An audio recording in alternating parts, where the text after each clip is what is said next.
Assalamualaikum warahmatullahi wabarakatuh. Kami dari kelompok 14 akan menjelaskan materi yang berjudul Dampak Perubahan Kebijakan Kerjasama Indonesia-Cina dalam Perekonomian Pembangunan Infrastruktur pada era Presiden Joko Widodo, di mana dalam materi ini akan dijelaskan oleh dua pemateri, yaitu saya sendiri Mira Andestia dan Dini Anggraini. Langsung saja penjelasan pertama akan dijelaskan oleh Dini Anggraini. Era Presiden Joko Widodo. Indonesia pada masa kepemimpinan pemerintahan Presiden Joko Widodo yang dimulai pada tahun 2014 mengalami beberapa kali transformasi terkait dalam setiap kebijakan luar negeri. Meski demikian, Presiden Joko Widodo masih tetap menggunakan prinsip politik luar negeri bebas aktif dengan berlandaskan pada Pancasila dan Undang-Undang Dasar 1945. Sebagai negara hukum, maka Indonesia memang sudah seharusnya selalu berlandaskan hukum yang berlaku dalam setiap kebijakan di setiap era pemerintahan.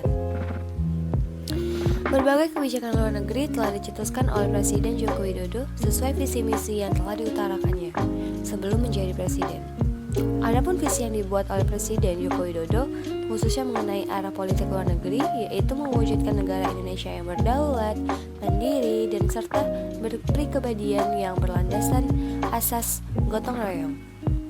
Visi tersebut mempertegas makna kata kebebasan negara Indonesia dengan cara mewujudkan kedaulatan, kemandirian, dan kepribadian nasional.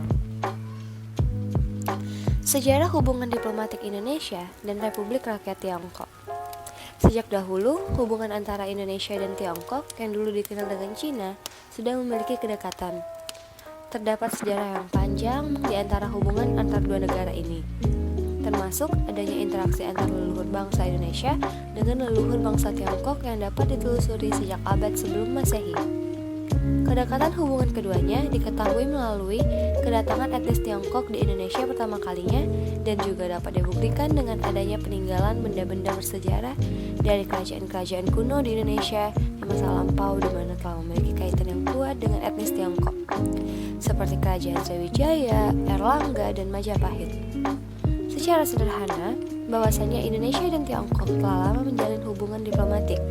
Setiap masa pemerintahan di Indonesia memiliki perbedaan dalam kebijakan luar negeri, khususnya dengan Republik Rakyat Tiongkok, mulai dari era pemerintahan Presiden Soekarno hingga sampai saat ini di mana masa kepemimpinan Presiden Joko Widodo.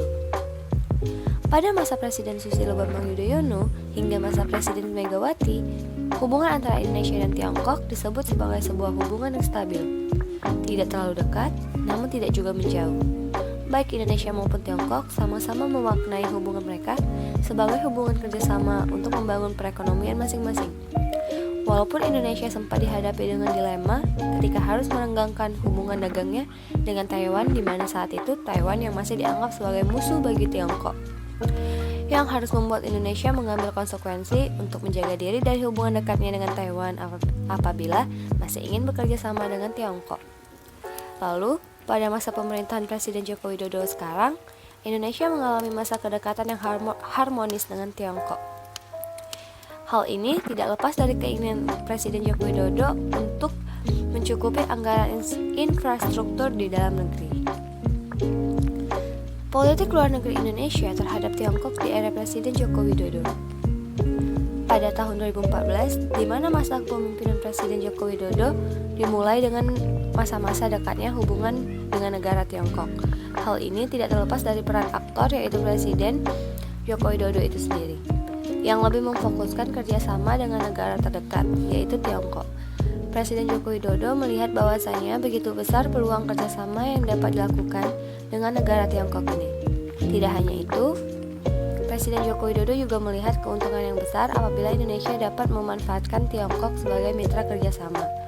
Sebagaimana kita ketahui bahwasanya pada masa pemerintahan ini begitu banyak gencar untuk melakukan berbagai macam proyek-proyek pembangunan, yang dimana sehingga politik luar negeri Indonesia terhadap Tiongkok ini dinilai sebagai sebuah politik luar negeri tersebut yang dikhususkan untuk Tiongkok dengan bertujuan untuk mensukseskan serta mendukung perkembangan infrastruktur dalam negeri.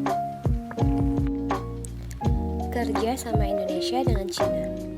Terciptanya kerjasama antar kedua negara ini dapat ditemukan setelah masa Presiden Soeharto menjabat. Masa Orde Baru dalam konteks tersebut, kedua negara Indonesia dan Tiongkok mengalami masa tersulit dalam hubungan keduanya.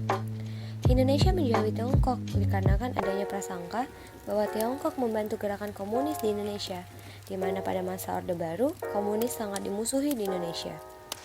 Setelah itu, barulah pada masa Abdurrahman Wahid memimpin, hubungan Tiongkok dan Indonesia mengalami masa yang istimewa karena keduanya berhasil memperbaiki hubungan diplomatik. Kerjasama tidak hanya berbentuk dalam sebuah perjanjian semata, tetapi terdapat realisasi dari perjanjian tersebut.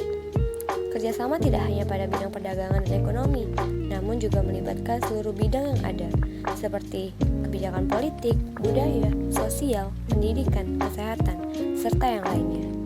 Di Tiongkok, Indonesia tidak hanya memiliki duta besar yang menjadi wakil diplomatik, namun juga Indonesia memiliki konsulat jenderal guna untuk mengurus skema perdagangan, perlindungan WNI di Tiongkok, serta mengurus kepentingan lainnya.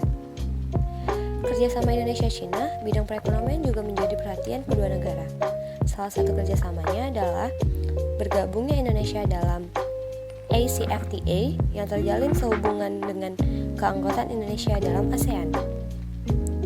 Kerjasama tersebut merupakan contoh dari kerjasama perdagangan bebas yang membawa Indonesia khususnya dapat melakukan perdagangan dengan tarif yang terbilang murah untuk menuju Tiongkok. Begitu juga dengan sebaliknya. Struktur kepentingan Indonesia-Cina. Hubungan Indonesia-Cina pada era Jokowi ini dibentuk oleh dua kepentingan utama, yaitu kepentingan ekonomi dan kepentingan kedaulatan, terutama konteks Laut Cina Selatan dan Natuna. Namun meskipun hadir bersamaan, kedua kepentingan ini tidak saling berpengaruh. Dalam artian, kepentingan ekonomi Indonesia-Cina tidak berkaitan serta tidak mempengaruhi pada kepentingan kedaulatan, terutama dalam konteks Laut Cina Selatan khususnya pada isu Natuna. Hal ini dikarenakan antara dua kepentingan tersebut memiliki batas yang tegas yang ditunjukkan oleh sikap Indonesia dalam menghadapi sikap agresifnya Cina di Natuna. Sedangkan dalam aspek ekonomi, kepentingan antara dua negara ini terdiri dari kerjasama investasi dan perdagangan. Indonesia saat ini sangat membutuhkan investasi besar dari Cina, yang merupakan negara yang memiliki sumber investasi untuk membiayai pembangunan infrastruktur dalam negeri. Begitupun juga dalam bidang perdagangan. Kedua negara tersebut, Indonesia dan Cina, telah menjalin hubungan yang erat dalam pertukaran komoditas strategisnya. Namun, dalam bidang kedaulatan, Indonesia memiliki kepentingan yang harus dilakukan dengan tegas dalam menjaga teritorial Natuna yang diklaim oleh Cina. Konflik kedua negara di bidang kedaulatan tidak mengganggu dalam jalannya kerjasama di bidang ekonomi dan juga sebaliknya. Hubungan investasi Indonesia-Cina. Untuk membiayai infrastruktur dalam negeri, investasi menjadi pusat perhatian Indonesia terhadap Cina, di mana masa jabatan Presiden Joko Widodo ini, investasi oleh Cina di Indonesia makin bertambah dari tahun sebelumnya. Saat ini, Cina menjadi investor di Indonesia menempati urutan ketiga. Era Presiden Joko Widodo memimpin pemerintahan, Indonesia mulai mengejar ketertinggalan pembangunan khususnya di sektor infrastruktur. Pembangunan infrastruktur yang memadai di negara dapat terlihat sebagai cerminan kemajuan negara dan tentunya akan menjadi suatu negara yang makmur dengan bertujuan untuk mensejahterakan seluruh masyarakat. Dalam setiap pembangunan ada campur tangan dan bantuan dari negara lain yang dianggap patut dan mau serta mampu untuk memberikan bantuan secara real maupun secara finansial atau loan. Kerjasama yang baik antar kedua negara tersebut dalam penanaman modal asing guna untuk membangun proyek-proyek infrastruktur di dalam negeri.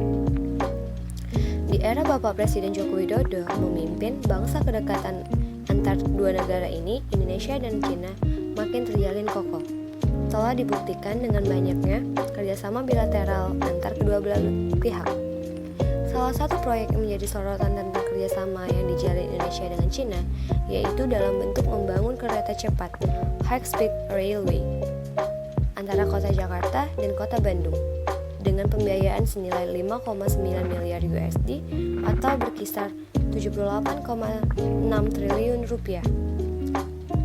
Pembangunan kereta api cepat ini memiliki tujuan yaitu untuk mempersingkat waktu perjalanan antara kota Jakarta ke kota Bandung maupun ke kota Bandung ke kota Jakarta. Selain itu, juga diharapkan dapat menumbuhkan rasa kepercayaan kepada dunia internasional bahwa pertumbuhan investasi di Indonesia berjalan dengan sangat baik dan cepat, dengan dibuktikannya beberapa proyek-proyek strategi dan kerjasama yang dilakukan pemerintah Indonesia pada saat ini.